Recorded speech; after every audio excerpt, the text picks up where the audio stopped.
3 young American students are back home safe and sound tonight after their brief confinement in Egypt last week.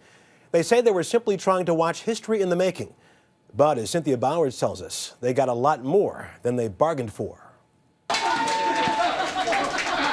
Emotional homecomings as 3 college students held for 6 days by Egyptian authorities arrived back on American soil.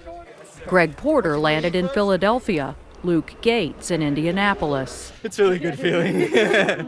19-year-old Derek Sweeney arrived in St. Louis, Missouri late last night, and early today he arrived at his family's home in Jefferson City. How does it feel to walk into your house after everything you've been through? It feels really nice. Sanctuary?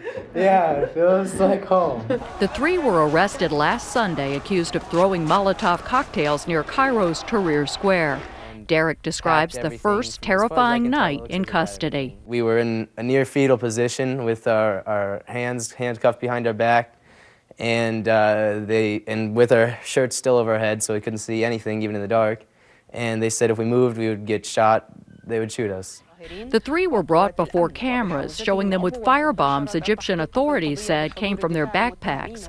Derek says these bottles might have belonged to Egyptians, but not to the 3 Americans. There's a picture of you holding what looks like a Dasani bottle, but there's definitely colored fluid in there. Yeah. What is that? They put it up against my mouth and threatened as though they were going to make me drink it, as far as I could tell, I mean, my best guess would be gasoline. Today, the Georgetown student admits he may have been naive in being drawn to an area where protesters and police were battling it out. He says he was curious to watch Egypt's struggle for political freedom.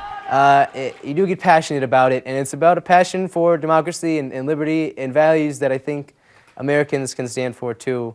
Derek doubts he'll be allowed back into Egypt anytime soon. For now, he's thankful to be home. Cynthia Bowers, CBS News, Jefferson City, Missouri.